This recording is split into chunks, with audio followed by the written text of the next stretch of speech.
So, I got a phone call coming in. Let me see who this is on the phone. Who's calling me? Hello, this is Jimmy Dore. Who's this? Morgan Freeman. Oh, Morgan Freeman? Are you kidding me? Morgan Freeman. This is Morgan Freeman, the actor? Yes. Wow. Award-winning actor and restaurateur Morgan Freeman has seen fit to call radio personality James Dore. Well, it's a real honor, Mr. Freeman. I'm going to tell you that. It's a real honor. The honor, of course, is mine. Ah, I didn't know you were a fan of the show. Yeah, I did not know that. It amuses me. Ah, It makes me proud to hear your high level of satire. wow. Well, thank you very much for saying that. Listen, what's on your mind, Mr. Freeman? I'd love to hear it. Just go ahead. Let us know what you're thinking. Jimmy, I wanted to remind everyone in your esteemed audience that this week marks the 50th anniversary of Freedom Summer. Right. That was the summer that about 1,000 college students went to Mississippi to help register black voters. Is that what we're talking about? Right? That's what we're talking about? It was a groundbreaking event that forever changed the landscape of American politics and Southern culture. It was like the Hands Across America of 1964. Yeah, and even before it started, though, 3 young activists were murdered, right? Yes, Jimmy. Yeah. 2 Jews and a black get in a car. This was once the premise of a hysterical joke. Oh, boy. But after the summer of 64, no longer. That's a tough joke. That's a rough one. Yeah, it's a pretty rough. That's rough. Yeah, that's pretty rough. That is high-grade sandpaper rough of a joke. Yeah.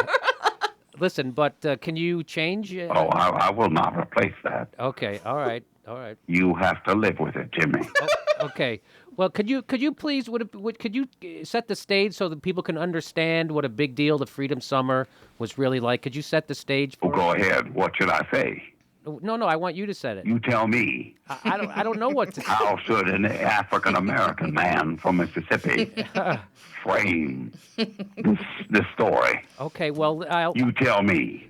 Okay, well, first you could start by saying, Mr. Jimmy, what happened during that summer? Really? Mr. Jimmy, that's what you want me to say? Yeah, I don't know. You just go ahead. You do it for us, right? This is some sort of sick joke on its own. No, listen. Could you just go ahead and frame what it was like? It would be my pleasure, Jimmy. Okay, thank you. It was a terrible summer. Uh-huh.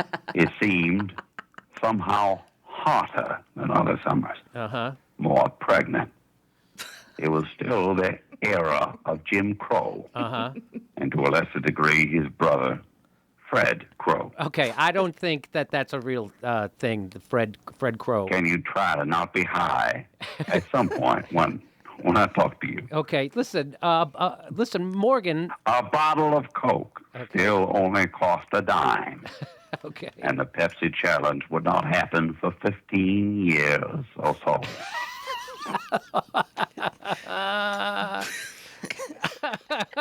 The Pepsi challenge would not. Is that what you're? Struggle through it, motherfucker. The black vote had been suppressed since Reconstruction, just as doctors now suppress the dangers of circumcision. Yeah. Suppressed through poll taxes and citizenship exams and talent competitions in which the white flower arrangement lady always seemed to win. Mr. Freeman, I don't think a lot of what you're saying is actually true or accurate. And the black man had had enough. A little discrimination, sure. But Morgan, I mean, separate water fountains. It's still water, ain't it? Mm-hmm. But voting and dating white women, that's where we drew the line. Okay, listen, Mr. Freeman, Freedom Summer was about all of those things. And after all, we were the black man. Strong, proud, owners of giant penises. Okay, now that's just a stupid And story. so we called up college students and said, hey, Whitey, you want to jack off all summer? Or do you want to get up your lazy pink ass and give us a hand over here? Okay, Mr. Freeman, maybe you don't set the stage for it. Maybe you don't frame for us what it was like that summer. Maybe. And then those smarty pants cracker kids went, sure, it'll be like Outward Bound, only with racists trying to murder us. And so they came by the hundreds to live with black families, to eat with black families, and to be introduced to the wonders of chocolate-colored strange. Okay, listen, Mr. Freeman, you clearly don't really know what happened, and a lot of what you're saying is actually pretty offensive, right? Jimmy. No, it's pretty offensive what you're saying. I confess, I am just making most of this up.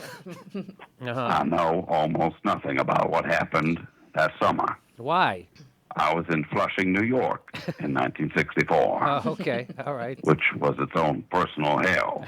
I bet it was. But today I felt it was my duty, as with all things, to provide the vocal narrative of those terrible days, so many years before the publishing of 50 Shades of Grey. Okay, all right. Listen, Mr. Freeman, I love your work, and I want you to call us whenever you'd like.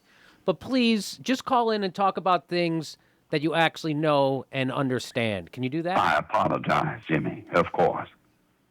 Allow me to make amends and discuss a matter near and dear to my heart. Having sex with my grand... No. Okay, that was Morgan Freeman. We had to cut him off there.